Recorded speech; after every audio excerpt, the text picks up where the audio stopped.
नमस्कार, सुप्रभात प्यारे विद्यार्थियों। कक्षा 10वीं अनिवार्य हिंदी की ऑनलाइन क्लासेस में आप सभी का हार्दिक स्वागत एवं अभिनंदन है।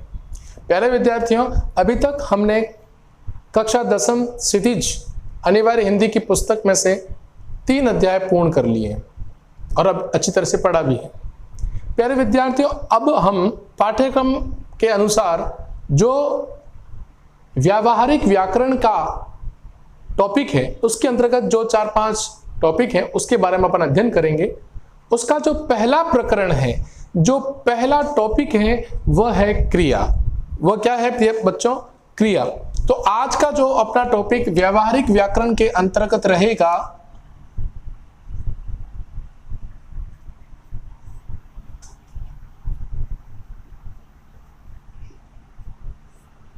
इस व्यावहारिक व्याकरण के अंतर्गत आज अपना जो टॉपिक रहेगा वह रहेगा क्रिया। बहुत ही सरल और सुंदर टॉपिक है। आपको इसको अच्छे से पढ़ना है। यह आपके 12वीं के बाद 10वीं 11वीं और 12वीं के बाद प्रतियोगी परीक्षा, यानी 10वीं के बाद भी अगर आप किसी प्रकार की प्रतियोगी परीक्षा देंगे तो उसमें आपके लिए महत्वपूर्ण होगा। इसीलिए इसको अच्छे तरह से पढ़िए और समझिएगा। अपन पढ़ते हैं क्रिया। क्रिया क्या होती है इसके बारे में अपन थोड़ा परिचय कर लेते हैं। यानी अभी तक आप पढ़ते आए हैं किसी कार्य का होना या करना, पाया जाना क्रिया कहलाती है। किसी कार्य का होना या करना, पाया जाना क्या कहलाती है प्यारे बच्चों? क्रिया कहलाती है। और इस क्रिया के विभिन्न भेद होते हैं। वो भेद चाहे अपन किस आधार पर लेवें, कर्म के आधार पर लें, काल के आधार पर लें या रचना के आधार पर लें। आपके परीक्षा में क्या क्या है इसके बारे में अपन चर्चा करेंगे कि काल, कर्म और इस क्रिया के आधार पर, इस आपके कर्म के आधार पर क्रिया के भेद कौन कौन से हैं। पहले अपन पढ़ते हैं क्रिया। क्रिया क्या है? क्रिया है जिन शब्दों से किसी वस्तु के होने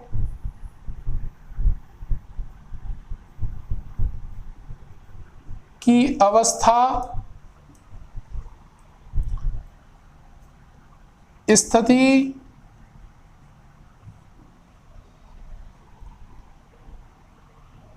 आदि का बोध कराने वाले या आदि का बोध हो। अर्थात किसी कार्य के होने या करने, होने या करने का भाव, होने या करने के भाव को क्या कहेंगे? क्रिया कहेंगे। यानी जहां क्रिया कर्ता या कर्म के माध्यम से संपन्न हो और जहां क्रिया के होने या करने का भाव हो, किसी कार्य या किसी काम का संपन्न होने या करने का भाव हो, वहां पर क्या होगी प्यारे बच्चों? क्रिया होगी। अब क्रिया के भेद जो है, क्रिया के जो भेद हैं वह भेद किस किस आधार पर है, ये आपके परीक्षा में उपयोगी है। प्रश्न कैसे पूछे जाएंगे? प्रश्न यूं पूछा जा सकता है, कर्म के आधार पर क्रिया के भेद कितने होते हैं, पहला प्रश्न। दूसरा प्रश्न आपसे यूं पूछ ले, रचना के आधार पर क्रिया के भेद कितने होते हैं और काल के आधार पर क्रिया के भेद कितने होते हैं, ये पूछ ले। उसके बाद पूछ ले, सकर्मक क्रिया के भेद कितने होते हैं, परिभाषित कीजिए। सकर्मक क्रिया को परिभाषित कीजिए, उदाहरण सहित समझाइए। अकर्मक क्रिया को उदाहरण सहित समझाइए, यूं प्रश्न पूछ ले। या प्रेरणार्थक क्रिया किसे कहते हैं, उदाहरण सहित समझाइए। पूर्वकालिक क्रिया किसे कहते हैं, उदाहरण देकर समझाइए। ये परीक्षा में प्रश्न पूछे गए हैं अभी तक। तो आइए अपन सबसे पहले देखते हैं क्रिया के भेद क्या क्या है। सबसे पहला जो बात करते हैं अपन, सबसे पहली जो बात है उस बात के अंतर्गत अपन लेते हैं जो अपने कोर्स में क्रिया है, वह है कर्म के आधार पर क्रिया। यानी कर्म के आधार पर क्रिया के भेद कितने हैं, पहली बात। दूसरे जो बात करते हैं अपन वो होगा रचना के आधार पर क्रिया।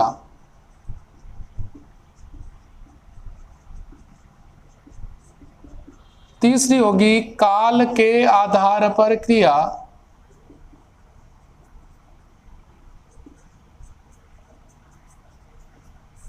ये प्रश्न परीक्षा में यूं पूछा जा सकता है आपसे कि इसके भेद इसके आधार पर कौन कौन से हो सकते हैं। सबसे पहले कर्म के आधार पर क्रिया दो प्रकार की होगी, एक अकर्मक, दूसरी सकर्मक। ठीक है बच्चों। रचना के आधार पर क्रिया पहली होगी रूढ़ और दूसरी होगी यौगिक। ये दो क्रियाएं होगी, एक रूढ़ होगी और दूसरी होगी यौगिक क्रिया। उसके बाद काल के आधार पर क्रियाओं के जो भेद होंगे उसके अंतर्गत सबसे पहले कौन सी होगी, भूतकालिक क्रिया।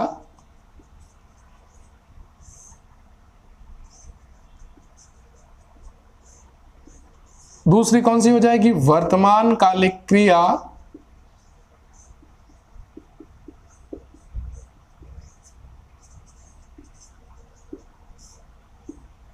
और भविष्यकालिक क्रिया।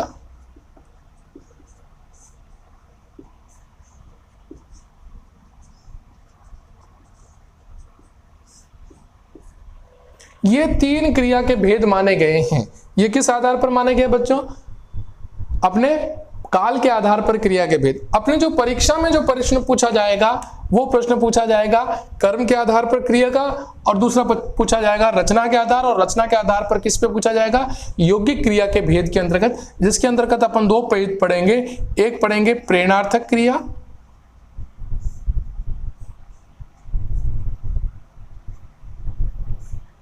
और दूसरा भेद पढ़ेंगे पूर्वकालिक क्रिया।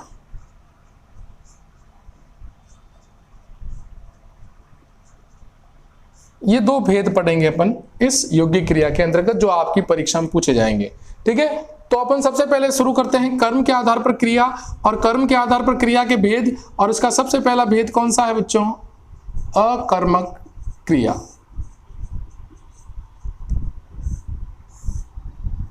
समझिए इसको, अकर्मक। आप हमेशा शब्दों के टुकड़े कीजिए, शब्दों के क्या कीजिए, टुकड़े। अ इसमें क्या है, उपसर्ग है। कर्म इसमें मूल शब्द है और अक इसमें क्या है बच्चों, प्रत्यय है। तो ध्यान से समझिएगा, अ उपसर्ग का मतलब होता है नहीं कर्म यानी कर्म, अक इसमें प्रत्यय, इसका कोई मतलब नहीं, यानी कर्म प्रयुक्त न होना, यानी कर्म प्रयुक्त न होना। एक बात समझ में आ गई। तो अकर्मक क्रिया की परिभाषा में पहला बिंदु क्या हो जाएगा, जहां कर्म प्रयुक्त न हो, जहां कर्म प्रयुक्त न हो वो क्या है, अकर्मक क्रिया। दूसरी बात,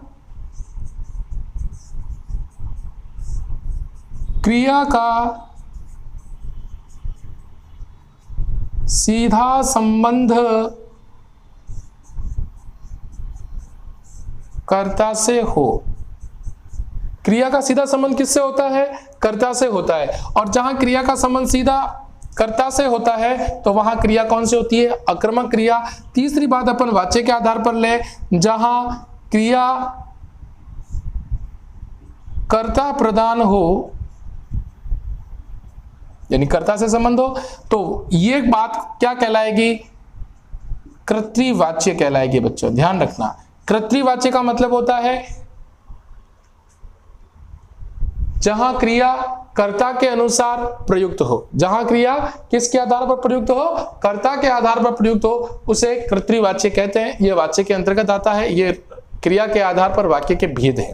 ठीक है, परीक्षा में आपको प्रश्न ये याद करना है, अकर्मक क्रिया किसे कहते हैं। अकर्मक क्रिया के तीन बिंदु आपको याद करने हैं, जहां कर्म प्रयुक्त न हो, जहां क्रिया का संबंध कर्ता से हो, और जहां क्रिया कर्ता प्रधान हो। अब कुछ क्रियाएं जो सदैव अकर्मक क्रिया ही होगी, जैसे हंसना, रोना, खेलना, कूदना, भागना, बैठना, दौड़ना, शर्माना,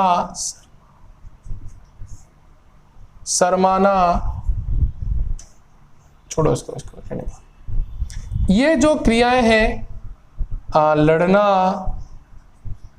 आदि, ये क्रियाएं सदैव क्या कहलाएगी? आक्रामक क्रिया कहलाएगी।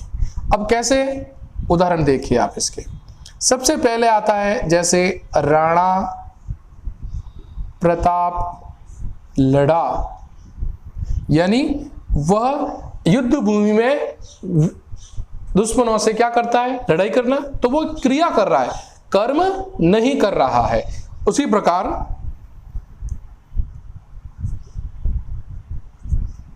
कुमकुम हंसती है, तो कुमकुम क्रिया कर रही है। क्या कर रही है? हंसने की क्रिया कर रही है। कुमकुम हंसने की क्रिया कर रही है। उसी प्रकार महेश दौड़ता है, महेश क्या करता है? दौड़ता है। दौड़ना क्या है? क्रिया है। इसी प्रकार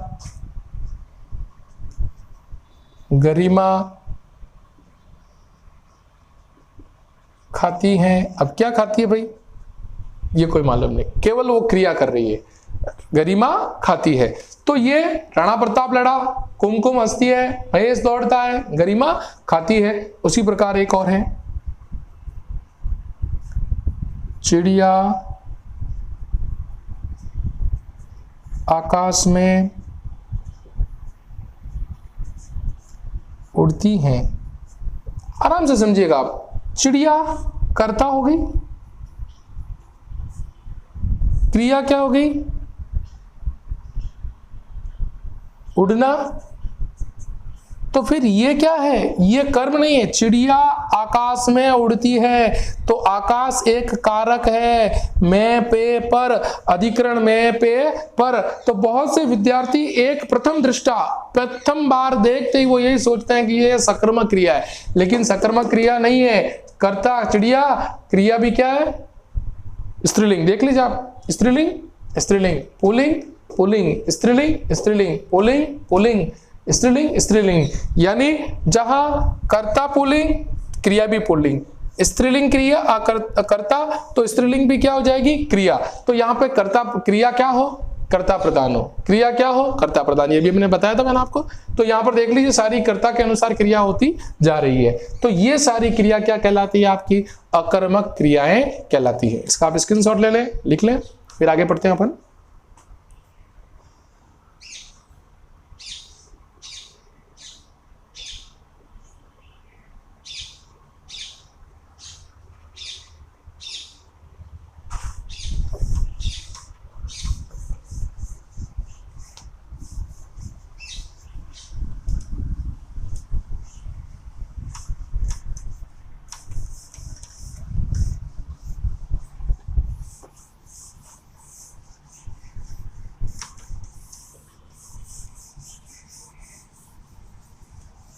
चलिए, अब ने पढ़ा अकर्मक क्रिया, और अकर्मक क्रिया के भेद भी हमने अकर्मक क्रिया के बारे में हमने पढ़ लिया। अब इस अकर्मक क्रिया के कुछ भेद होते हैं, मैं थोड़ा आपको एक्स्ट्रा पढ़ा रहा हूं इसके बारे में, ताकि आपके आगामी परीक्षा, जो प्रतियोगी परीक्षा है, उसमें काम आए। अकर्मक क्रिया के दो भेद होते हैं बच्चों। एक होता है पूर्ण अकर्मक,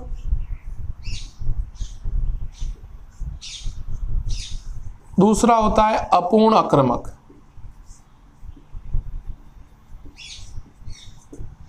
अब अपन अपूर्ण अकर्मक पढ़ेंगे पहले, क्योंकि पूर्ण अकर्मक तो हमने अभी पढ़ लिया है।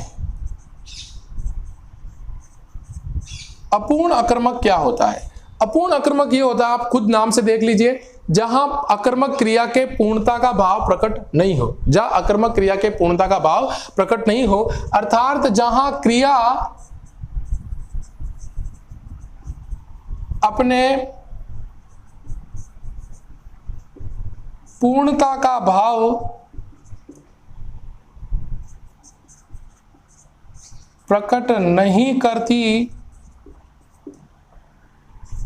इस हेतु वह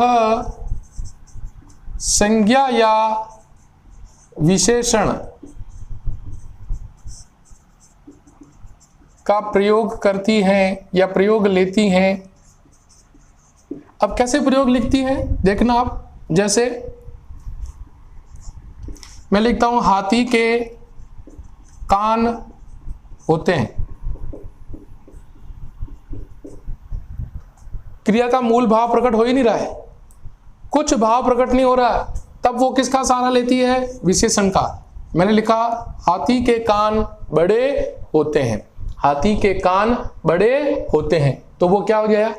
अपूर्ण आक्रमक। उसी प्रकार साधु तो निकला, अब क्या निकला? चोर। आई बात समझ में? तो यहां पर संज्ञा तथा सर्वनाम, असंज्ञा तथा विशेषण शब्दों का प्रयोग लेकर वह अपने भाव को पूर्ण प्रकट करने की चेष्टा करती है, वह अपूर्ण आक्रमक क्रिया होती है। बच्चों, ये एक प्रतियोगी परीक्षा के संबंधित प्रश्न था।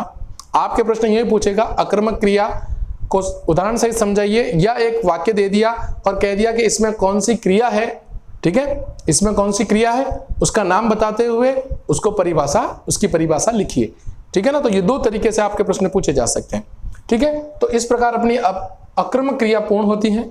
अब लेते हैं अपन दूसरी क्रिया,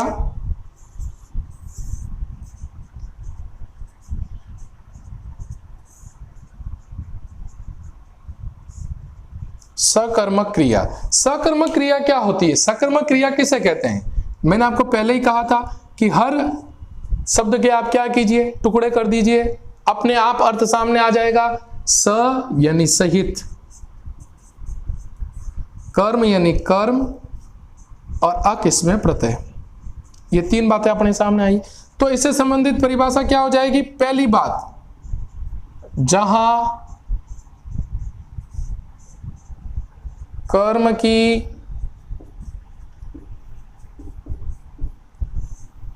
अनिवार्यता रहे। पहली बात, जहां कर्म की क्या रहे बच्चों? अनिवार्यता रहे, यानी अनिवार्य रूप से कर्म का प्रयुक्त होना।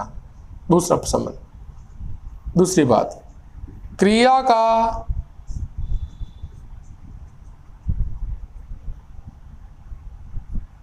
सीधा संबंध कर्म से हो, यानी क्रिया का सीधा संबंध किससे माना जाएगा? कर्म से। और जहां कर्म प्रयुक्त होगा और क्रिया का संबंध सीधा कर्म से बैठेगा, वहां क्रिया क्या हो जाएगी? सकर्मक क्रिया। जैसे आप देखिए, गरिमा सब्जी काटती है, यानी सब्जी काटना, ये क्या है? क्रिया। ये क्या है? कर्ता। तो वह एक काम कर रही है, वो काम क्या कर रही है? सब्जी का काटना, यानी ये क्या है? कर्म है। और जहां कर्म का सीधा संबंध क्रिया से हो या क्रिया का सीधा संबंध कर्म से हो, वहां सकर्मक क्रिया होती है। एक और उदाहरण ले लीजिए,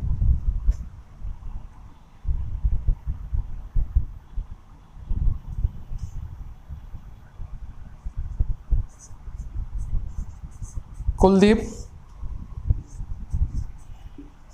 लकड़ी काटता है। यहां पर भी कुलदीप लकड़ी कर्म हो गया, काटना क्रिया हो गया। तो ये क्या हो गया? सकर्मक क्रिया का उदाहरण। अब बच्चों, इससे संबंधित अपन एक और बात कर सकते हैं। उदाहरण अगर अपन और लिखना चाहें तो और लिख सकते हैं, जैसे कुमकुम कपड़े धोती हैं। तो धोना क्या है? क्रिया। क्या धो रही है? कपड़े धो रही है। दूसरा, रमेश फल खाता है। रमेश क्या खा रहा है भाई? फल खा रहा है, तो भी क्या है? सकर्मक क्रिया। अब बात करते हैं इन सकर्मक क्रियाओं के भेद के बारे में। तो सकर्मक क्रिया समझ में आई आपके? जहां कर्म की अनिवार्यता रहे, जहां क्रिया का सीधा संबंध किससे रहे? कर्म से रहे, ठीक है ना। देख लीजिए आप, कर्म सहित प्रयुक्त होना, कर्म सहित प्रयुक्त होना अर्थ देख लिया हमने। गरिमा सब्जी काटती है, तो क्या है? कर्म, ठीक है। कुलदीप लकड़ी काटता है, तो क्या है? कर्म। कुमकुम कपड़े धोती है, तो कर्म क्या कर रही है? कपड़े धोना। रमेश फल खाता है, तो कर्म क्या कर रहा है? फल खाने का। तो ये क्रियाएं किसके अंतर्गत आएगी? सकर्मक क्रिया के अंतर्गत आएगी। अब बात करते हैं सकर्मक क्रिया के भेद की। सकर्मक क्रिया के भेद कौन कौन से होंगे, सकर्मक क्रिया भेद किसके अंतर्गत क्या क्या आएगी। सबसे पहली बात करेंगे तो आएगी एक कर्मक क्रिया, दूसरी बात करें तो आएगी द्विकर्मक क्रिया,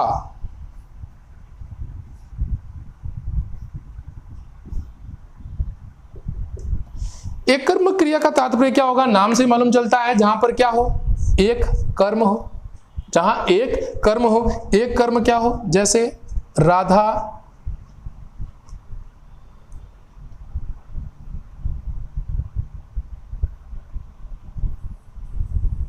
कपड़े बुनती है, या अपन यूं कह ले राधा स्वेटर बुनती है, तो यहां पे क्रिया क्या, कर्म क्या है, एक ही था, एक ही कर्म प्रयुक्त हुआ। और जहां एक कर्म प्रयुक्त होता है वहां सदैव एक कर्मक क्रिया होती है। द्विकर्मक क्रिया क्या होती है, या अपन यहां लिख लें अपन, जहां एक ही कर्म प्रयुक्त हो, जहां एक ही कर्म प्रयुक्त हो वहां एक कर्मक क्रिया है। द्विकर्मक क्रिया क्या है, जहां दो कर्म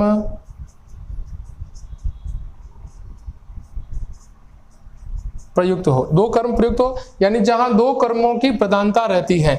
अब दो कर्मों की प्रधानता कैसे रहती है बच्चों, ध्यान देना। सबसे पहली बात करें यहां पर, ये राजेंद्र छात्रों को भूगोल पढ़ाता है, तो क्या हुआ, पहला कर्म क्या है, भूगोल, दूसरा कर्म क्या है, छात्र, तो द्विकर्म हो गई। तो यहां मुख्य क्रम और गौण क्रम आई बात समझ में, यानी मुख्य क्रम तो क्या हो गया इसका, भूगोल हो गया, और किसको पढ़ा रहा है भाई, छात्रों को पढ़ा रहा है, तो दो कर्म यहां पर प्रयुक्त हो चुके हैं। ठीक है, और अपन लिख सकते हैं यहां पर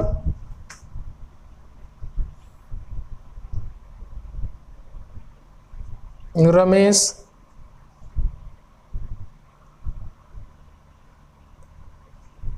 बच्चे को तमाशा दिखाता है, तो तमाशा दिखाना क्रिया क्या है, दिखाना, तमाशा कर्म हो गया, और एक कर्म और हो गया बच्चे को, तो यहां पर दो कर्मों की प्रधानता हो गई है, यानी जहां दो कर्म प्रयुक्त हो वहां क्रिया कौन सी हो जाएगी, द्विकर्मक क्रिया, जो किसका भेद है, सकर्मक क्रिया का ही भेद है। तो आपके अकर्मक और सकर्मक क्रिया जो कर्म के आधार पर दो भेद थे, विधिवत रूप से हमने पूरा पढ़ लिया है, उनके एक एक भेद के बारे में चर्चा करी है जो परीक्षा उपयोगी है। आप इसका स्क्रीनशॉट या लिख लीजिए, फिर अपन आगे बढ़ते हैं।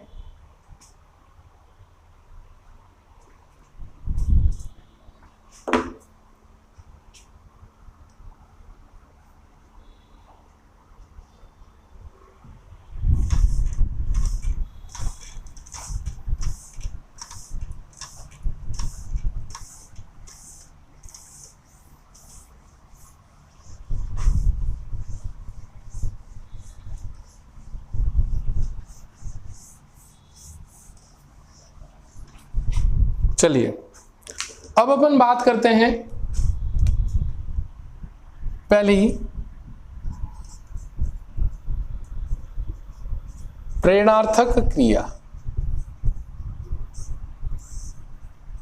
बहुत महत्वपूर्ण है, नाम से आप ज्ञात कीजिए प्रश्न को, नाम से आप ज्ञात करने की चेष्टा यूं कीजिए कि प्रेरणा, किसी को कार्य करने की प्रेरणा देना। जैसे मैं आपको कह रहा हूं कि आप होमवर्क करना है, मैं आपसे ये कह रहा हूं कि अध्यापक छात्रों से होमवर्क करवाते हैं, यानी गृह कार्य करवाता है, तो अध्यापक कार्य करवा रहा है किससे, छात्रों से। क्या कार्य करवा रहा है, गृह कार्य करवा रहा है। तो जहां कर्ता स्वयं कार्य ना करके किसी अन्य के माध्यम से कार्य करवाता है वहां प्रेरणार्थक क्रिया होती है। तो क्या हो जाएगी, जहां कर्ता स्वयं कार्य न कर के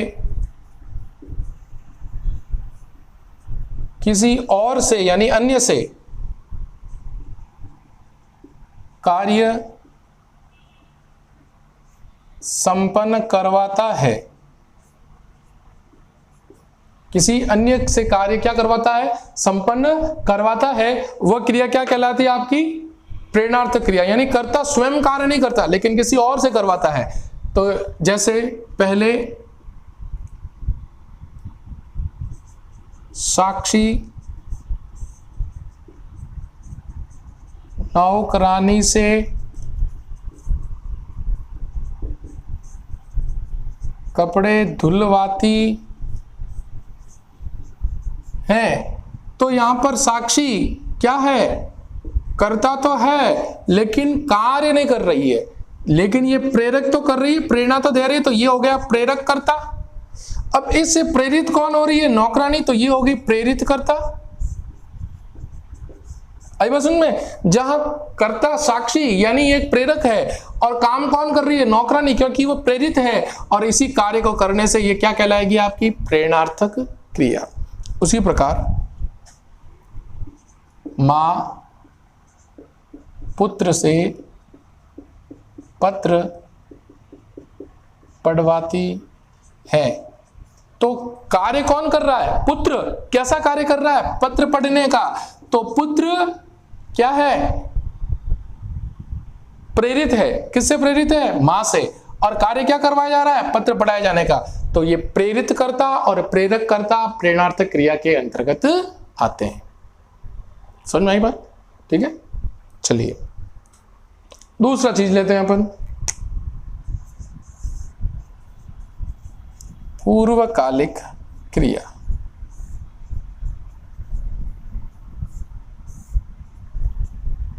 पूर्वकालिक क्रिया क्या है, आप नाम से समझिए इसको।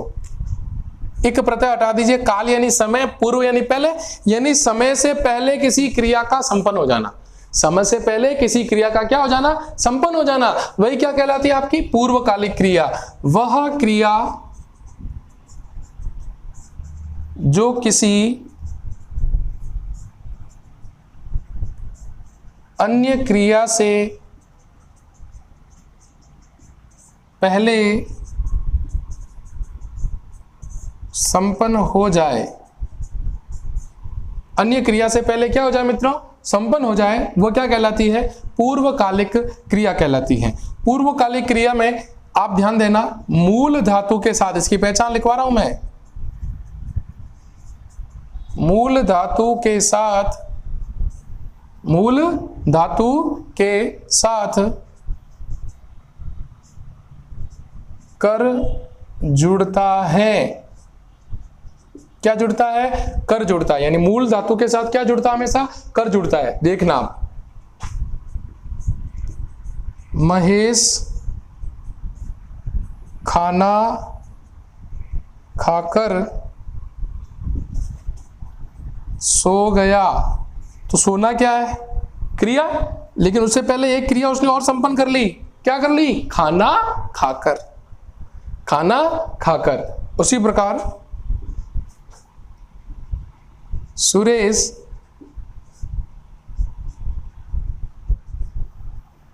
दूध पीकर